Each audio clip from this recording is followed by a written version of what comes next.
Well, today we look at the Golan Heights, which, if we grab our handy dandy map, I grew up on Blue's Clues, so it's very important for me. It's the green section here at the very top of our colorful map, which is outside of historical Israel. It's not part of the portions that was given to the 12 tribes. This was Aram, the area called Aram. It was Syria and Assyria in history. And this is also fairly close to the city of Damascus. And that's besides Mount Hermon, the closest geological feature or city feature that distinguishes this region. Now, Damascus is not in the Golan Heights, but you can see it from the edge of the Golan Heights. So that is what we're looking at today, which will be day 4 of our tour. And we're going to start that day in Chorazin, sometimes with a K, sometimes with a CH, always in Hebrew with a het. Now you'll notice the papers are a little different. That's because the tour for which the tour guide was prepared doesn't go to a few of these sites. In fact, it doesn't go to any of these sites except for Tel Dan and Caesarea Philippi. So these are unique sites to our tour. We're going to go to Chorazin, Hatzor, and Mount Bental, which is a UN lookout. And so those are some unique things that you get on this tour that you don't usually get. Starting then in Chorazin. Chorazin is one of the 3 towns that Jesus cursed because of their unbelief in him as the Messiah. And then Christ performed many miracles and taught here frequently. It has one of the most preserved synagogues in Israel. And today its ruins testify to the prophecy of Jesus that it would be cursed. So let's look at Matthew 11:20. Now in Matthew 11, we've just come out of Jesus repudiating the Pharisaic doctrine in Matthew 5 through 7, and then his purposeful tiptoe between the traditions of the elders and the law of Moses, where he is going out of his way to fulfill the law of Moses, while at the same time not keeping the traditions of the elders, which had no hold on him as they weren't the word of God. And so he has just been doing that. And in Matthew 11, we see the resulting unbelief because of the offense of not keeping the Pharisaic doctrines. And so in 11:20, we read, "Then he began to denounce the cities in which most of his miracles were done." Now that's interesting because we're going to see here Chorazin. When we go there, this is a place where most of his miracles were done between these 3 cities. And it was because they didn't repent. They didn't change their mind about who he was. So he says, "Woe to you, Chorazin! Woe to you, Bethsaida! For if the miracles had occurred in Tyre and Sidon," which is up north in Lebanon, that do you see it there? It's almost right at the very tippy top of that map. Tyre and Sidon had occurred in you, they would have repented long ago in sackcloth and ashes. Nevertheless, I say to you, it will be more tolerable for Tyre and Sidon in the day of judgment than for you. And you, Capernaum, will not be exalted to heaven, will you? You will descend to Hades, for if the miracles had occurred in Sodom, which occurred in you, it would have remained until this day. Nevertheless, I say to you, that it will be more tolerable for the land of Sodom in the day of judgment than for you. So we see these 3 cities called out, Chorazin, Bethsaida, and Capernaum, because most of the revelation that Jesus gave, 60 to 70% of his ministry was done in these 3 cities, was rejected. All of the signs that he performed, all of the teaching that he did there, they did not change their mind about who he was. And so this is famous for being unbelieving and cursed. So these pokey little flowers draw that out, plus the ruins behind it. I felt quite the artist that day. But still, it's beautiful. Here we have a picture of the seat of Moses. Now there's a little bit of debate on what this is. It's either the seat of Moses, which is where the head of the synagogue would sit to declare judgments for the region, or else it is a ceremonial chair of circumcision. Little bit more evidence that it's the latter. This is where the father would sit and hold the child while the priest would circumcise the child. So one of the two, it's a little hard to tell. It could have doubled as both. So very interesting thing. That's just a replica. The real one we can see at the Jerusalem Museum. This is inside the synagogue. Now, remember last time we saw the synagogue at Capernaum and it looked a little bit more polished. This is all made out of basalt. This is a volcanic region up here. It's not that far away from Capernaum, but one of the telling geological aspects to this Golan height area is all of the basalt fields. Capernaum, the original synagogue, would have been made out of this same kind of basalt, but later Jerusalem stone was brought in to polish it up and make it look nicer. So this would have been destroyed and in ruins before the 3rd century, whereas the synagogue in Capernaum was probably rebuilt after the 3rd century. So this is more like what the inside of the synagogue would have looked like, except not rubble. This is what it looks like from above. Now the synagogue, you'll see, is kind of in that center, and then there's a corridor that goes out to the public buildings, and the residential area is right near the synagogue. And then we're going to spend most of our time there at that synagogue and in those, they said mitzvahs, but mitzvah, the plural baths. Again, you're going to see a female bath and a male bath, and they actually have water in them, but you are not going to want to go in them because they're disgusting. Not in use today. And then over here, and the trees with thorns. First, those trees are probably the same kind of trees that they collected the thorns from for Jesus' crown, but they are also filled with conies. So these are interesting little critters, and they are all over Chorazin. Yeah. So you'll see conies in the Old Testament, and that's what those are. A little bit more here on the location of Chorazin. It is located 2 miles north of the Sea of Galilee. So here in the picture you can see the Sea of Galilee just over the hillside.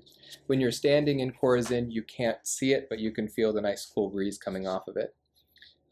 It's located a little off the beaten path. It was built out of black basalt stone, which was common in the Galilee area. The construction of the homes in Chorazin is quite well preserved and shows how the homes where Jesus lived in Capernaum may have looked. The walls of the homes were stone, and the roofs were made of mud brick or branches and leaves. This area is very dry, and the water supply is essential for sustaining life in this town. A spring is located on the northeast side of the town. Now here we're looking from the northwest toward the southeast over the Sea of Galilee. The city's water, in addition to the cisterns under the houses. In the time of Jesus, Chorazin was about 15 acres in size and had an estimated population of 500 to 1,000. Chorazin was of the 3 towns, Chorazin, Bethsaida, and Capernaum, which made up what scholars call the evangelical triangle. Jesus set up his home ministry base in Capernaum, which was close to Chorazin. We're going to pass by Bethsaida. There is even less to see in Bethsaida than there is in Chorazin. There's plenty to see in Chorazin, but it's kind of an either or, which one you're going to go to based on time. So Chorazin is where we're going instead of Bethsaida. Jesus spent around 50 to 70% of his ministry time around the northern shore of the Sea of Galilee, so those in Chorazin would have repeatedly heard and seen all that Jesus did. A tree with the kind of thorns that would have been used for the crown of thorns Jesus wore at his crucifixion can be found here. Places of interest, the synagogue. Most of these ruins today are found from the 2nd century. Jesus would have taught here frequently. It has an ornamental shell, which would have been the top part of the cabinet where the Torah and the Old Testament scrolls would have been kept. So that's a remnant piece that is left over from the instruments within the synagogue. Here, the seat of Moses, an unusual find in the synagogue ruins, was the seat of Moses, carved out of a single basalt block. From it, the Torah would have been read. Next page, the chair seen here is a replica of the original one found. The original is in a museum in Jerusalem. The chair of Moses was the phrase used by Jesus to signify the place of authority that the scribes and Pharisees had in interpreting the law and exercising their authority over the Jewish people. You see that right at the very beginning of Matthew 23, which is his final repudiation of the Pharisees just before he gives the Olivet Discourse and then is crucified. Other interesting things to see here, the mikvot baths, the residential homes, the trees with thorns, public buildings, and we're not going to go down this beaten path, but you can go to where you get a vantage of the Sea of Galilee. If you want to take your time doing that instead of exploring the ruins, go for it. And then Chorazin in the Bible, we saw here that Jesus had rejected them because they rejected him. So Christ pronounced judgment upon the cities and towns that rejected the gospel, Luke 9, 1-6. Jesus cursed those in Chorazin because they rejected him, his teachings, and the many miracles he had done in their midst, Matthew 11, 21-24, which we read at the beginning. And instead of being blessed, Chorazin, Bethsaida, and Capernaum chose to be cursed. Today, each town is a testament to God's curse upon them. So in our sermon series through Romans, this is kind of what we've been studying in Romans chapter 2. Israel was very blessed with the quantity of revelation that they had received, with the covenants that they received from God, but the point of those was to point them to Christ. And when Christ came, they rejected it. So this is kind of the pinnacle example of that rejection of Christ despite incredible privilege and blessing. Were you missing 3 on purpose? I probably deleted 3 because I may have disagreed with it. Okay. Yeah, I can't remember what it was. Yeah, or I thought it was cheesy because, you know. Yeah. Okay. Yeah. Believe it or not, with the 10 pages of text here, I did edit down. So, yeah. I have a question. Yes, ma'am. So, at some point, we talked about Jesus reading from Isaiah, Yes. right? And then he sits down. Mhm. Does he sit in the chair? No, he doesn't sit in the Does he chair. sit on the ground? He would have sat, like usually they have kind of stone steps that are gradiated moving up, and then the seat would have been in the center. And the scroll is handed to an adult male of over 13 to read the apportioned scroll for that day. So it would be passed around day by day, week by week to the next male in line, basically. So he would be sitting in the audience, but taking a seat and then beginning to teach, taking a seat wherever he is and then teaching is a position of authority.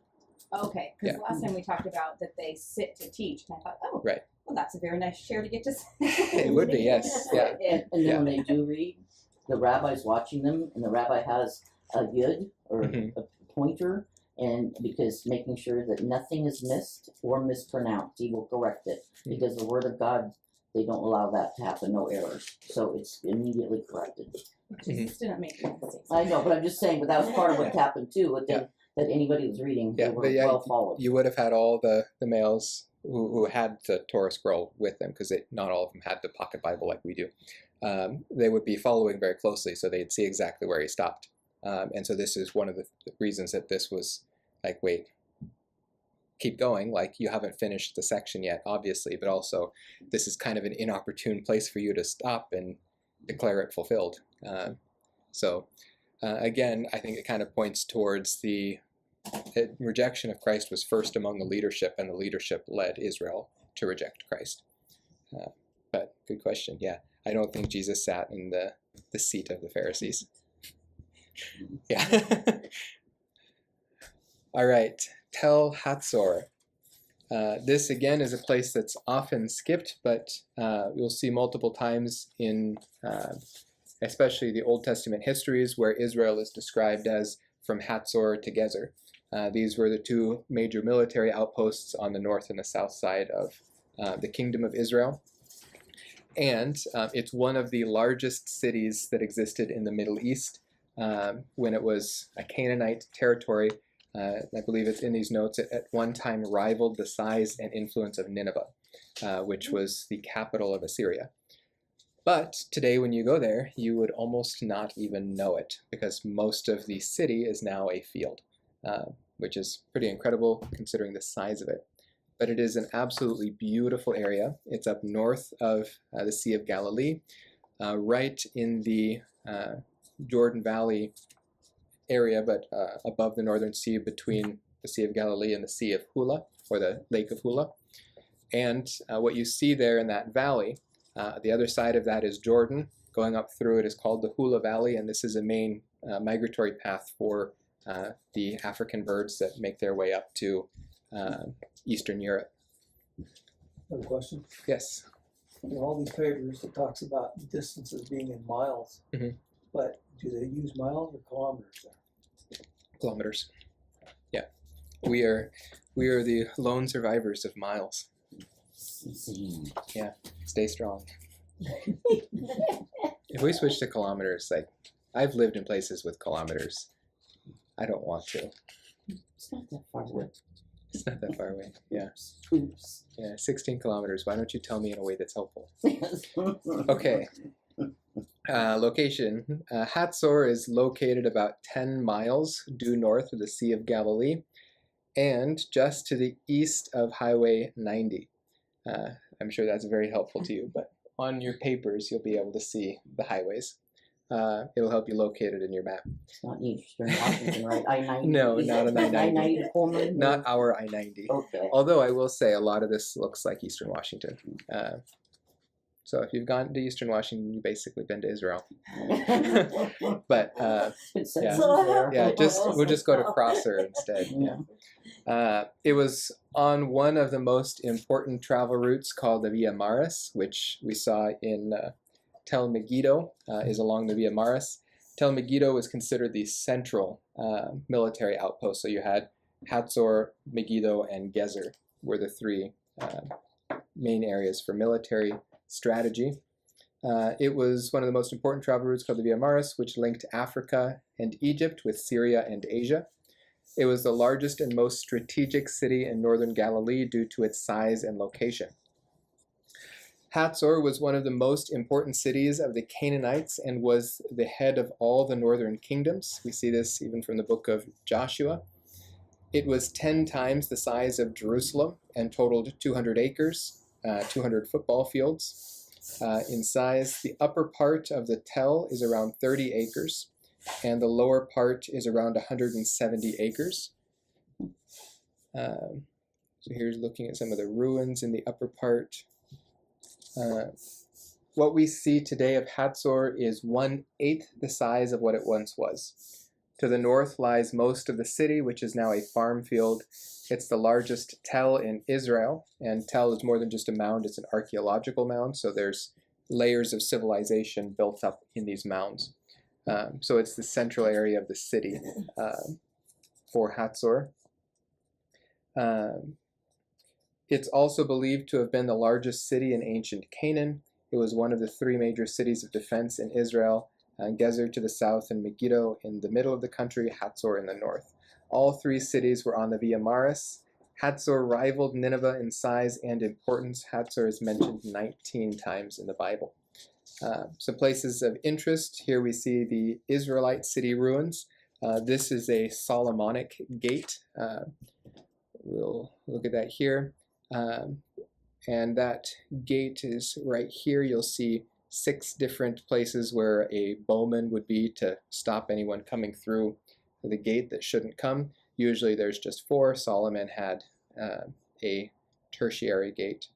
And then you'll also see areas throughout here which could have been storehouses, most likely. This was a place of commerce and business, and basically a warehouse. So these Israelite city ruins, you can see the city wall is more than just a wall. The lower city, which we'll see, but we won't go into. Temple tombs, the northern walls, and Canaanite temple and palace. There's a view from the ruins looking into one of the store pits. And then here is one of the oldest structures in all of Israel that is still preserved. This is from the Canaanites, so it's pretty close to 4,500 years old, that area, and we see cedar trees and stumps been preserved here that would have come from the cedars of Lebanon that were probably from around the same time as the building of the temple, because these were not original to the structure there. Solomon's walls and gate, archaeologists have uncovered a 6-chambered gate in Hatzor, which is nearly identical in size and design to the gates of Megiddo and Gezer. Ash layer in the Canaanite palace temple. Do I have that in here? Yeah, that's what this is supposed to be, but I can't remember where the ash layer is. But one of these layers is an ash layer.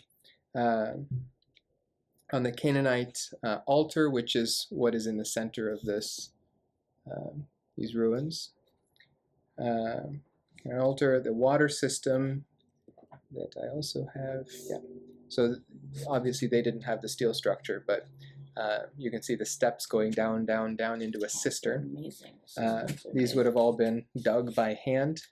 Is that tapping into the actual water source, or is it piped in from another spring somewhere else? This one's like tapped into the water source itself. Okay.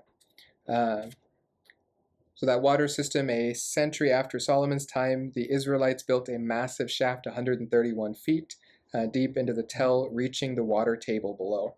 The Israelite fortress and tower, do I picture that? Well, first going down into the shaft. It's a very easy walk. These two people in front of me are in their 80s, so they made it down just fine.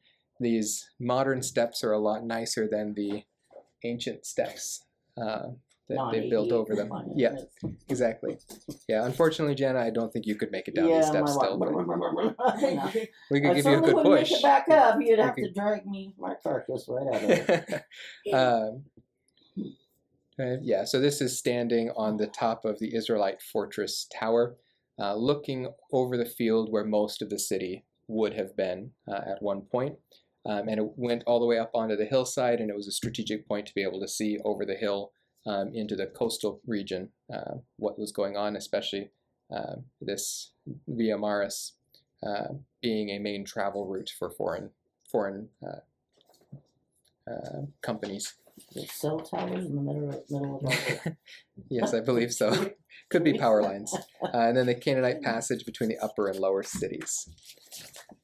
Hatzor in the Bible. The victory over Hatzor by Joshua and the Israelites is probably one of the most overlooked miracles in the Bible. When we realize how powerful Hatzor was and how Jabin, the king of Hatzor, gathered countless armies against the Israelites, recognizing its size and importance in the region, we see how that was possible. We see that it was only God who could have given them the victory. So we'll read Joshua 11, 1 through 13. This is probably one of the most important sections on Hatzor in the Old Testament.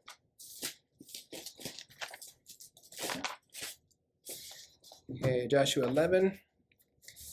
Then it came about when Jabin, king of Hatzor, heard of it, that he sent to Jobab, king of Madon, to the king of Shimron, and to the king of Akshaph, and to the kings who were in the north in the hill country, and in Arabah, south of Kinneroth, and in the lowland and in the heights of Dor on the west.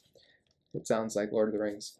To the Canaanite on the east and on the west, and the Amorite and the Hittite and the Perizzite, the Jebusite and the hill country and the Hivite at the foot of Hermon, that's Mount Hermon, in the land of Mitzvah. Then they came out, they and all their armies with them, as many people as the sands that is on the seashore, with very many horses and chariots. So all these kings, having agreed to meet, came and encamped together at the waters of Merom to fight against Israel. Then the Lord said to Joshua, "Do not be afraid because of them, for tomorrow at this time I will deliver all of them slain before Israel. You shall hamstring their horses and burn their chariots with fire." So Joshua and all the people of war with him came upon them suddenly by the waters of Merom and attacked them. The Lord delivered them into the hand of Israel, so that they defeated them and pursued them as far as the great Sidon and Mizraphoth Maim. and the valley of Mizpah to the east. And they struck them in until no survivor was left to them. Joshua did to them as the Lord had told him. He hamstrung their horses and burned their chariots with fire. Then Joshua turned back at the time and captured Hatzor and struck its king with the sword. And Hatzor formerly was the head of all these kingdoms. They struck every person who was in it with the edge of the sword, utterly destroying them. There was no one left who breathed, and he burned Hatzor with fire. Joshua captured all the cities of these kings and all their kings, and he struck them with the edge of the sword and utterly destroyed them, just as Moses, the servant of the Lord, had commanded. However, Israel did not burn the cities that stood on their mounds except Hatzor alone, which Joshua burned. So it was one of the most strategic places for Joshua and his company to take, and the Lord was really the one who empowered him to take it. Looking here then down at point 5, in Judges 4, we see it come up again. Hatzor was later retaken and rebuilt by the Canaanites. God used the Canaanites to punish Israel for their disobedience to him, primarily their disobedience in taking the land that he commanded them to take. 1 Kings 9:15, Hatzor later came under the control of Israel during the period of King David and Solomon rebuilt and fortified Hatzor along with Megiddo and Gezer. That's why we see the Solomonic gates in all three of these places. Jeremiah 49, just prior to the Babylonian captivity, Jeremiah prophesied against Hatzor due to the Israelites' disobedience after David and Solomon's time. It's amazing that the once sought-after prime location is now desolate. It shows the power of God and his proclaimed word. 2 Kings 15:29, as a result of Israel's disobedience to God, Hatzor was destroyed by Assyria in 722 BC, and the northern 10 tribes of Israel were deported. So Hatzor is a strategic military location. There's a better picture there of the Hula Valley. So going up through that, this is part of the African Rift Valley that goes all the way down into Africa. So it's a fault line. And then over here you can see the top of Mount Hermon. That's ultimately our destination on day 4. Snow Is this still there. currently a military No, not currently. facility in that area? No. They do have military facilities on the other side of those hills and down south of it. That's one of their major Air Force bases. All right, Tel Dan. The city of Dan. Now this was Dan before the tribe of Dan. This was Dan all the way back in the time of Abraham that we know from Genesis chapter 14. The city of Dan was located in the northernmost part of Israel. Yeah, actually, if you look at this map here, because this was really confusing for people when we went up to Dan. In the map that shows you all of the tribes of Israel, Dan is here in the coastal plain, right around Tel Aviv. Let's see, where we've got Jerusalem here, and right next to there is Dan. This is the tribe of Dan. The city of Dan is not related to it at all. The city of Dan is up in the Golan Heights. So the city of Dan was located in the northernmost part of Israel, about 24 miles north of the Sea of Galilee. It is a well-watered, lush area, superb for agriculture, and that's because of the waters of Merim, which are actually the headwaters of the Jordan River. I have that here. Yeah, there's a picture of the Merim waters.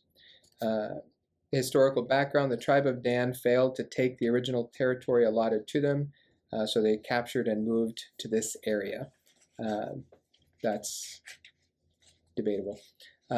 When referring to all Israel, the phrase "from Dan to Beersheba" was commonly used, 1 Kings 4:25. Just after Solomon's reign, the kingdom of Israel was divided because Solomon turned from the Lord and introduced the worship of false gods into the nation.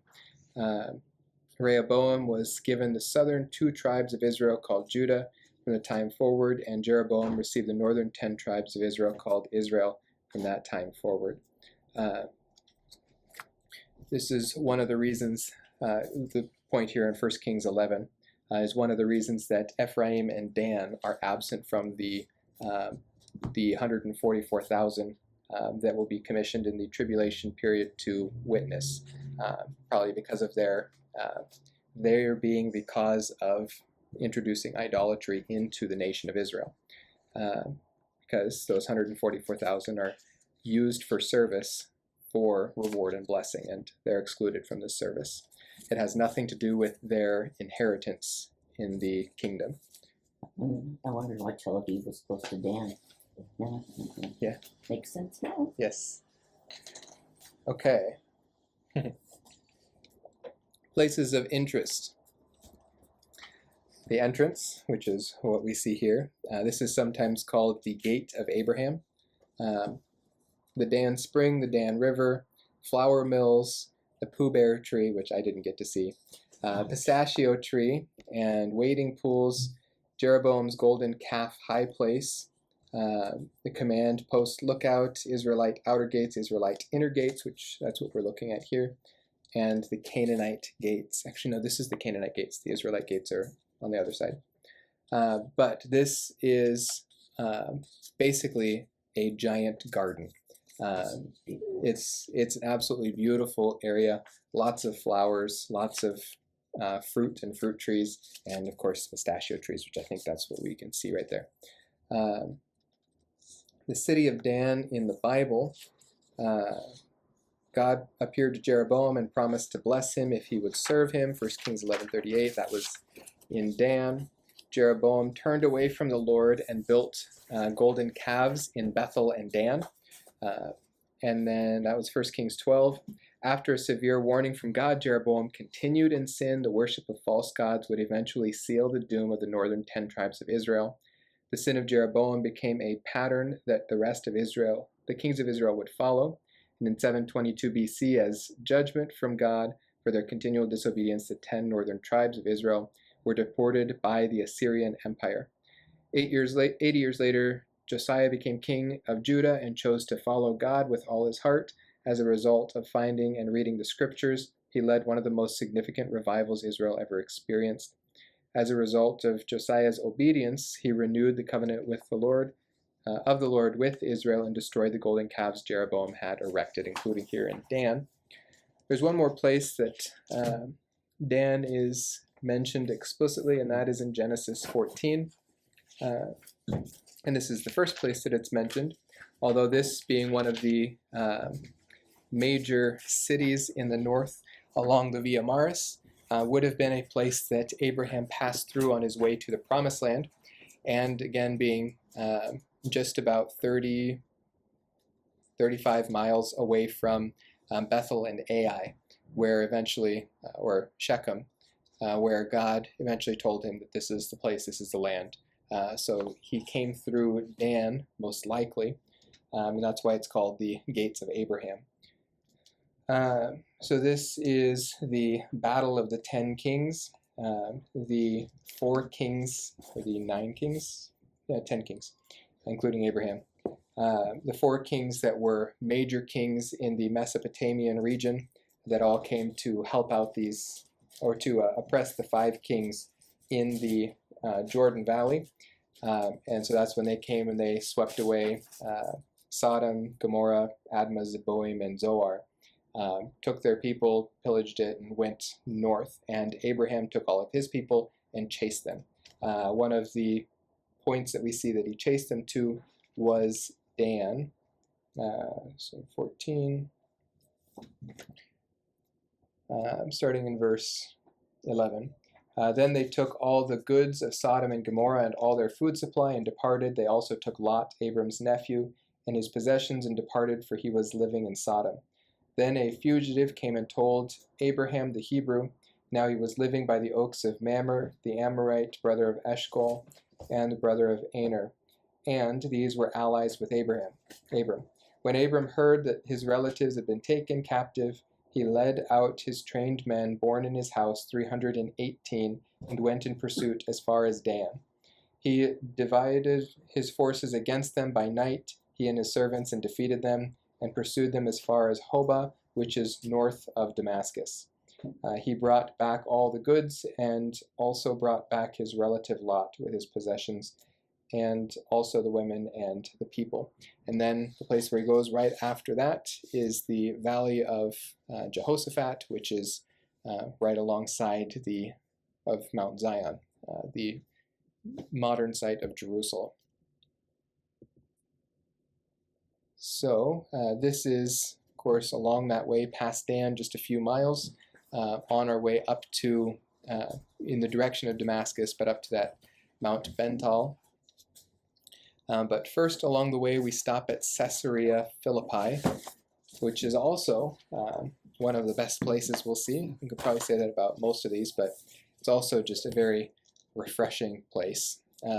These are the headwaters of the Jordan, so the Merim waters come from here. And this is where Jesus took the disciples just before the Transfiguration, and the Transfiguration probably occurred on Mount Hermon.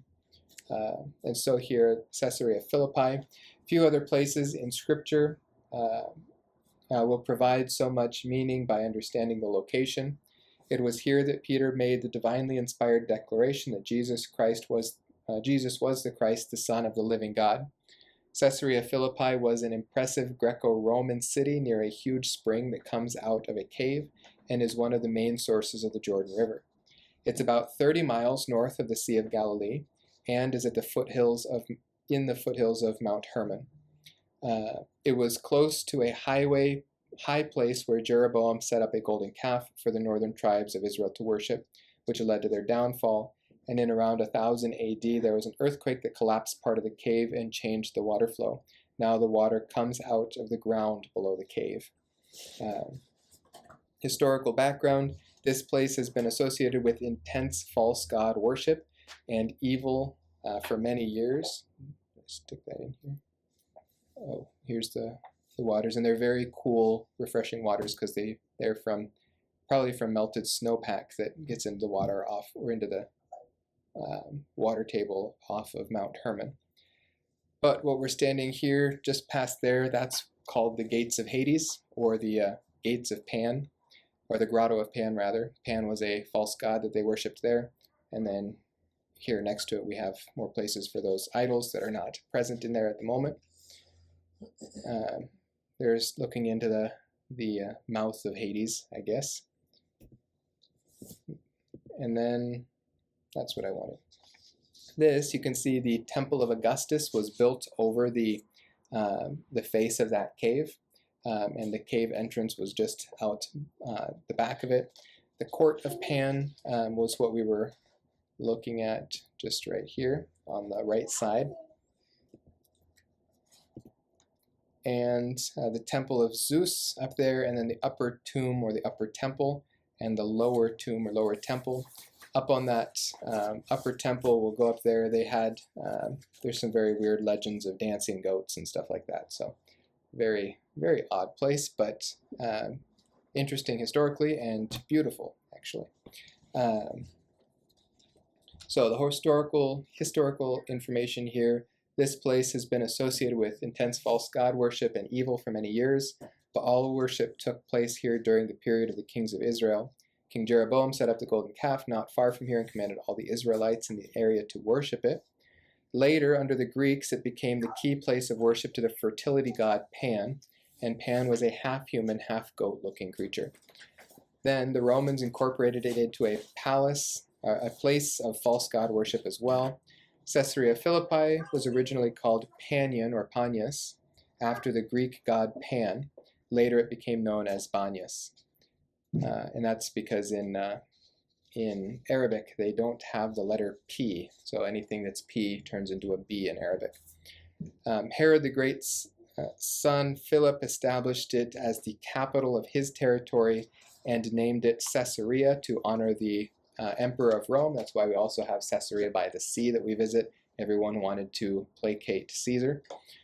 It became a large, flourishing Roman city. It was known as Caesarea Philippi to distinguish it from the other cities with the same name, Caesarea. During the time of Christ, there were 5 main areas of worship to false gods that took place here. And those were Herod the Great built a temple right at the mouth of this huge spring to honor Augustus Caesar, a courtyard area to worship Pan, a temple dedicated to the false god Zeus, an upper tomb and lower tomb to temple of the dancing goats. It was a worldwide gathering place of worship to numerous false gods. It was literally considered the gate of the underworld, or the gate of Hades, by the known world at that time. Children would be thrown alive into the entrance to the cave as a sacrifice to the god of Pan, believing this would appease the gods and bring fertility to their crops. Some even believed that men would mate with goats in the courtyard of Pan and on the tomb temples in ritualistic fertility acts, believing this would help their crops. They would also have goats mating with goats as well in these areas. It was a sick cesspool of evil and represented the worst Satan and sinful humanity could offer. The disciples were very uncomfortable coming to this eerie, demonic, dark place, and no good Jew would have even considered coming here. However, Jesus purposefully brought his disciples here to embed within their hearts the imperative truth of who he was, with the mission of his congregation would be, and the astounding power his congregation would have over evil through him. I don't believe Jesus is talking about the church there. I think he's talking about his coming kingdom. One question. I just read yes, something. ma'am. I don't know where it was the other day, but they said that he may, when he was talking about the gates of hell shall not prevail, that they said he may have been standing right there. Is that where you believe that as well? So Okay. this is like 10 feet high and maybe 20 feet over from where we're standing right here. Like you go around this hill and you wrap up, and just right there is the Grotto of Pan. Actually, you can see it here. We walked along that pathway right there, and then you get up into the grotto. So he was probably standing right here at the headwaters, and of course you see all the little pebbles you have down there, and you see the big stone. So those Petras were the little one, and the Petra was the big stone there. And so those are the 2 words he used. He says, "You, Peter, are a pebble, but I'll build my congregation on this stone." So he's using something that they can see from nature to make application to a spiritual truth. Of the truth that Peter expounded is a small truth, but it's the truth that Christ is basing his whole rock on. And then the gates of Hades not being able to prevail against his coming kingdom. He's standing right there at the gates of Hades. So it would give them a very vivid picture of Christ's superiority. Yeah, because they knew the evil that went on in that cave, so they Yeah. knew that he was going to be victor over all of it. Exactly. Yeah. And then literally just go around the hillside, and that's where he took 3 of his disciples and was transfigured before them.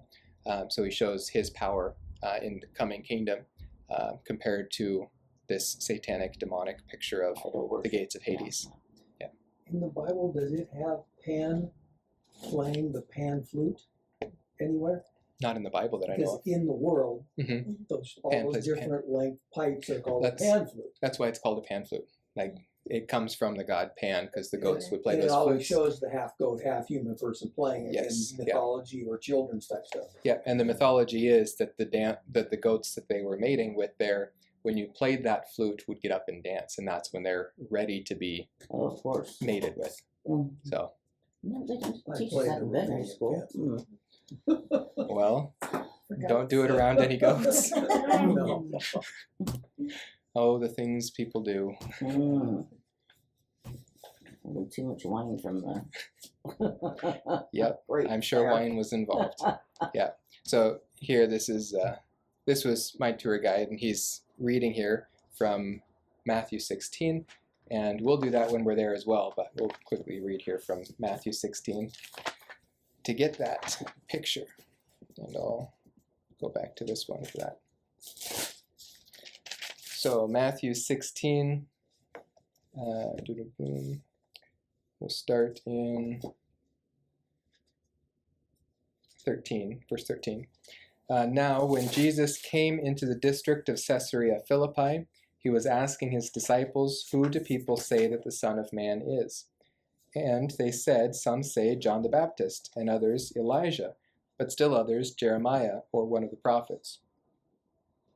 He said to them, "But who do you say that I am?" Simon Peter answered, "You are the Christ," or the Messiah, the Son of the living God. And Jesus said to him, "Blessed are you, Simon Bar-Jonah, because flesh and blood did not reveal this to you, but my Father who is in heaven. I also say to you that you are Peter, or Petrus, and upon this rock, Petra, I will build my church." That's ecclesia. Here is the first time that this word is used in the Greek in the New Testament, and the disciples would not have understood this to be the church. The church had not been revealed at this point. It's the same term that's used in the Old Testament to indicate Israel is the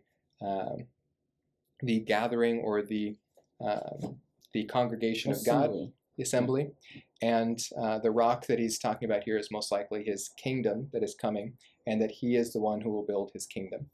And so it's upon this rock that he is going to build his congregation. Where is it? And the gates of Hades, which we're looking at right there, will not overpower it. Now this is, of course, representative of the spiritual gates of Hades that he's actually intending them to understand. I will give you the keys of the kingdom of heaven. That directly applies here if that congregation is the congregation of the kingdom, not church that he hasn't revealed yet. And whatever you bind on earth shall have been bound in heaven, and whatever you loose on earth shall have been loosed in heaven. Then he warned the disciples that they should tell no one that he was the Christ. From that time, Jesus began to show his disciples that he must go to Jerusalem and suffer many things from the elders and chief priests and scribes, and be killed, and be raised on the third day. Peter took him aside and began to rebuke him, saying, "God forbid it, Lord, this shall never happen to you." But he turned and said to Peter, "Get behind me, Satan, you are a stumbling block to me, for you are not setting your mind on God's interests, but man's." Then Jesus said to the disciples, "If anyone wishes to come after me, he must deny himself, take up his cross and follow me, for whoever wishes to save his life will lose it, but whoever loses his life for my sake will find it. For what will it profit a man if he gains the whole world and forfeits his soul? Or what will a man give in exchange for his soul? For the Son of Man is going to come in the glory of his Father with his angels, and will then repay every man according to his deeds." And that, at this context, looks forward to the end of the tribulation period prior to the kingdom arrival. "Truly I say to you, there are some of those who are standing here who will not taste death until they see the Son of Man coming in his kingdom." And that statement was fulfilled in 17, where we see the glory of Christ in his kingdom when he's transfigured before them. So 6 days later, he took with him Peter and James and John, his brother, and led them up on a high mountain by themselves, the closest mountain to this, and the highest one is Mount Hermon. And he was transfigured before them, and his face shone like the sun, and his garments became as white as light. And behold, Moses and Elijah appeared to talk to them, talking with them. So you can read the rest of that yourselves. But that is what occurred here at Caesarea Philippi. That was Peter's statement of faith in what the Jews were called on to believe, which was that Jesus, the person from Nazareth, was actually the Son of God and was indeed the Messiah, God's chosen anointed one. All right, our last little area that we look at here. Finish here.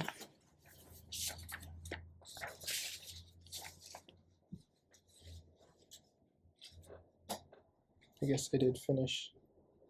Wait, Caesarea Philippi.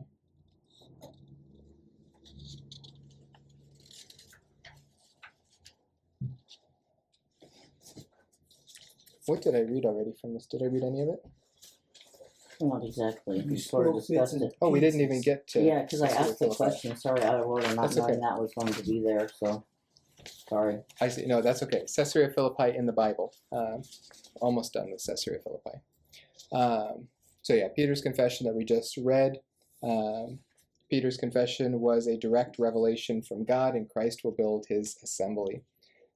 This passage had two main interpretations throughout history. The Roman Catholic Church claims that the rock upon which Christ will build his church as Peter, upon which they would build the papacy.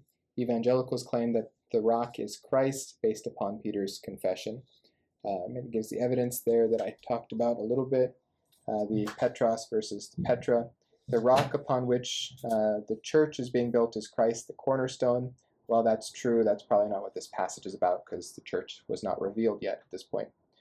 The gates of hell will not prevail against Christ's assembly, and from Caesarea Philippi, Jesus began his journey to Jerusalem to be crucified. So this was a major turning point in his ministry.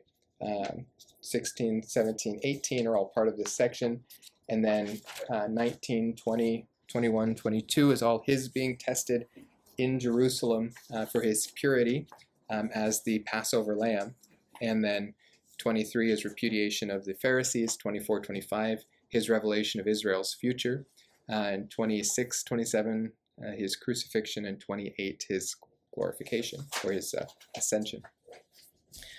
All right, lastly here, Mount Bental, which is the UN lookout that we're going to. Now, a little bit of importance here on why there's a UN lookout. In the first place up here, the Golan Heights were captured by Israel during the Six-Day War.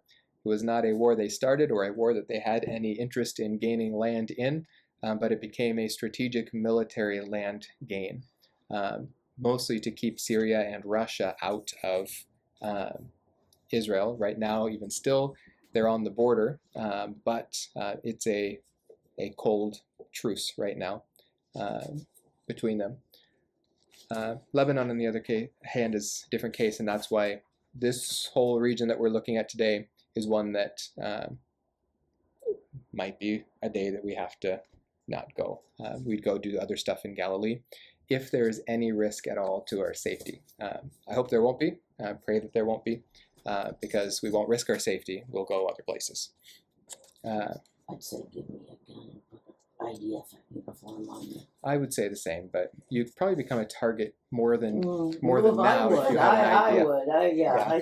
I could draw fire off of people. Yeah, You guys go over that there way. you Let them shoot We me. don't want that either, though. I'm old, so. So yeah, you can see up here in that Six-Day War image, this is the Golan Heights here, that light blue area, and that was the last little bit that was captured in the Six-Day War. All of the Sinai Peninsula was returned to Egypt. And then here you can see the all the different fronts that were opened by the surrounding nations as they attacked. And so this was Israel's land before the Six-Day War, and this was after the Six-Day War.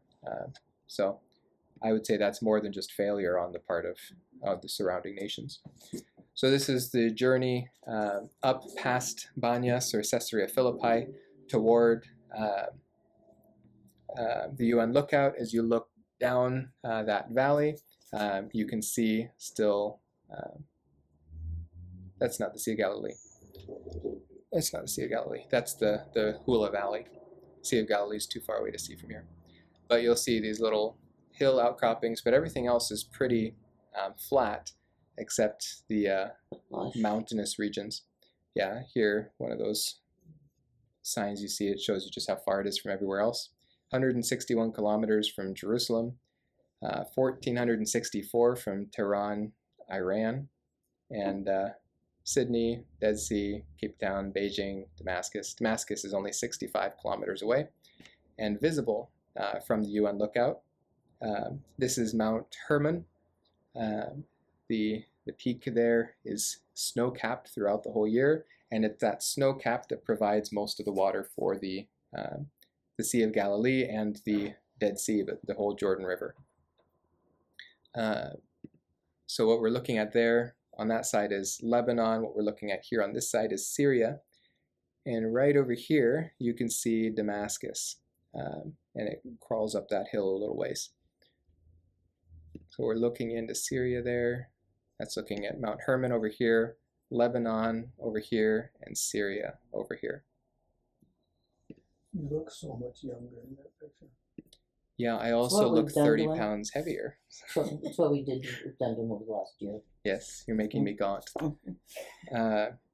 Okay, Mount Bental is one of Israel's favorite mountain peaks to visit, partly due to the panoramic views of the Golan and even Syria, but also because Mount Hermon, Now what? Mount Hermon, it's because Mount Bental was the site of a courageous battle fought during Israel's war for the Golan. A short drive up the mountain top provides both scenic beauty and a glimpse back at the past with bunkers open to visitors. That's what we see here along these edges is the bunkers that they built.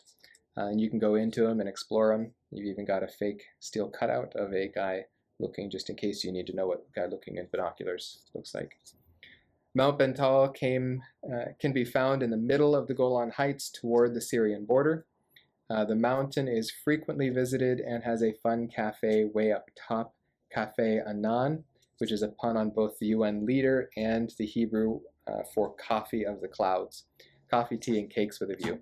The old army bunkers are open to the public. Most of them have been completely cleared out, but old beds and batteries can still be seen, not electrical batteries, and bumped into if walking without the aid of a flashlight.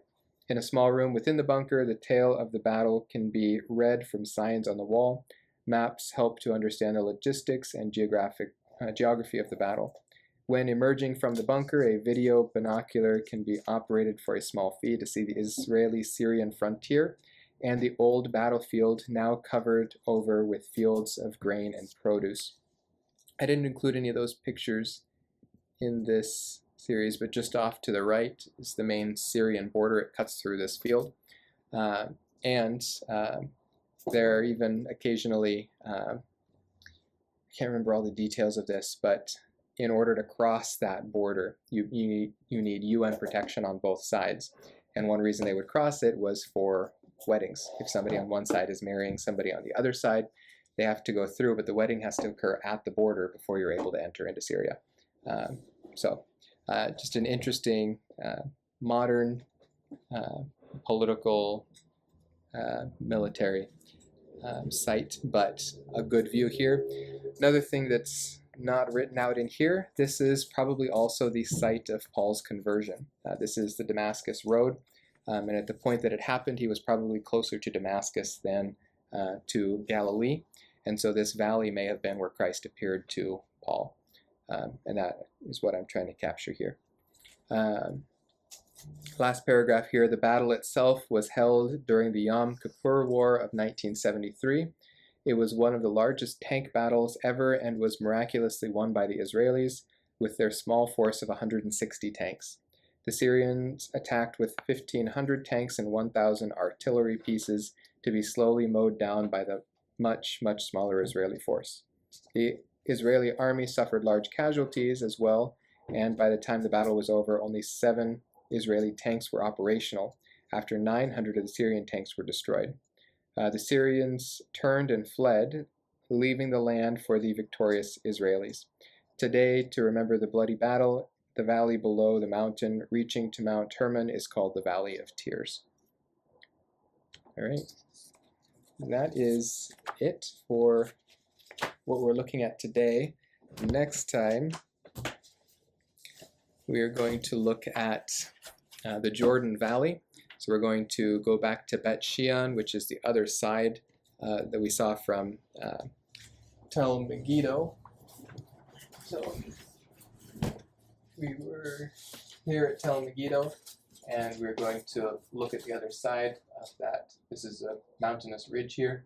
The other side is Bet Shean, which has a long history, but this is where the